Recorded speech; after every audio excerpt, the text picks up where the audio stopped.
माहौल खराब मत करो। चुनाव आज का है, कल चला जाएगा। पर अगर 2-3 मर्डर हो गए ना, जो मुमरा में कभी नहीं हुए थे, तो मुमरा का नाम फिर से एक बार बदनाम कर दोगे।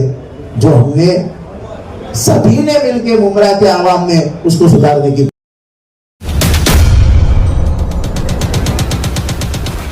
आज के सभी न्यूज़पेपर्स में एक एडवर्टाइज आई है, सब टोपियां दिखाई है, लेकिन उसमें जो मुस्लिम स्कल कैप पहनते हैं उस स्कल कैप ही नहीं दिखाई है। ये जाहिरात का मतलब क्या है मैं नहीं समझा हूं। और फिर से वो उन्होंने एक रहेंगे तो सेफ रहेंगे ऐसा कहा है। मैं थोड़ा सा इस देश का इतिहास बताना चाहता हूं।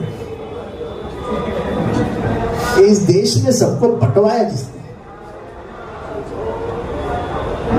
किसी को शूद्र बना दिया है, किसी को अति शूद्र बना दिया। उनको कहा तुम गांव में नहीं रह सकते, तुम गांव को रहा, गांव के बाहर रहो। फिर उनको पानी नहीं पीने दिया, अछूत करके उनको संबोधा गया।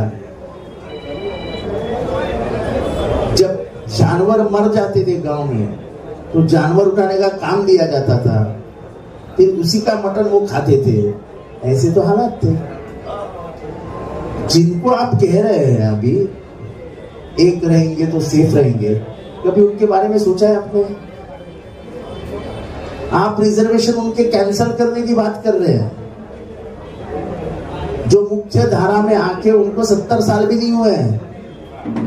ये तो डॉक्टर बाबा साहब अंबेडकर थे, वरना वो मुख्य धारा में भी नहीं आते थे। ये वर्ण व्यवस्था इस देश में किसने लाई? तो आप ये बटेंगे, आपने बंटवाया। जिसके नाम पे आपकी राजनीति चलती है, आप लोगों ने बंटवाया। अति पिछड़ों को, यहाँ के ओबीसी को आपने बंटवाया। इसलिए ये देश में बंटने का काम आपने शुरू किया और काटने का भी काम आप ही नहीं शुरू किया, जो आपने गुजरात राइट्स में किया। आप खुद तब उस राज्य के मुख्यमंत्री थे। उस राज्य के मुख्यमंत्री होने के नाते आपने पुलिस को रोकने की भी कोशिश नहीं की।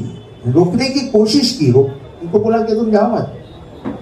जब एहसान जाफरी को मारा गया तब उसकी बीवी ने 150 फोन किए थे, नहीं पहुंचे पुलिस।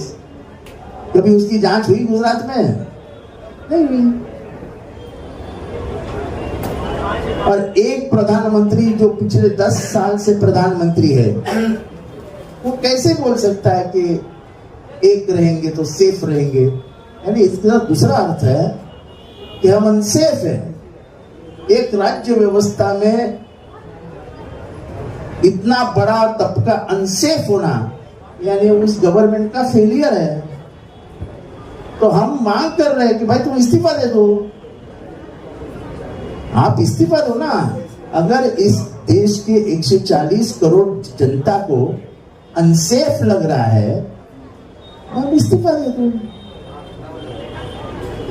क्योंकि अब आज से पहले कभी ऐसे पंतप्रधान ने बयान नहीं दिया था, किसी मुख्यमंत्री ने ऐसा बयान नहीं दिया था, किसी गृह मंत्री ने ऐसा बयान नहीं दिया था। इस राज्य के गृह मंत्री कहते हैं बटेंगे तो बटेंगे। किसको धमकाना चाह रहे हैं आप? ये चुनाव है कि धमकाने का प्रशिक्षण है? तो मैं यही समझाने यहां आया था कि देश के महाराष्ट्र के माहौल बिगड़ा करके ये चुनाव में उतरे हैं। लोकसभा की करारी हाल के बाद वो अब डरने लगे हैं और डर के कारण एडवर्टाइज के द्वारा इसके द्वारा देश के मुख्य प्रवाह से हम मुसलमानों को बाहर निकालने वाले एक क्लियर कट इशारा दे, क्लियर कट। तो इसके बारे में आप सोचना जरूर। होना जाना तो कुछ नहीं, कुछ कर नहीं सकेंगे, लेकिन डरा तो जरूर सकते। और तो पुलिस से भी अपील कर रहा हूं कि रेती बंदर पे नाकाबंदी लगाओ, वाई जंक्शन पे नाकाबंदी लगाओ।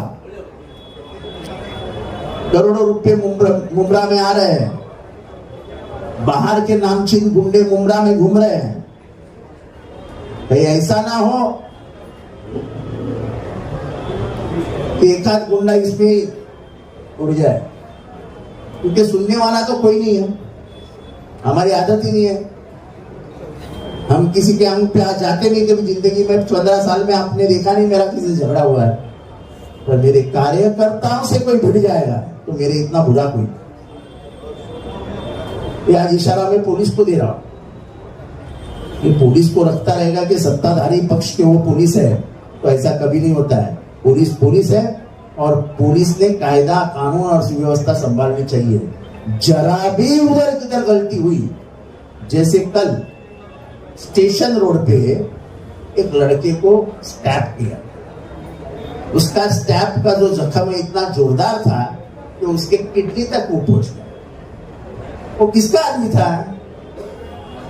जिसको स्टैप किया वो यासीन कुरैशी के सगे भाई का लड़का था, और जिसने स्टैप किया था वो किसका कार्यकर्ता था?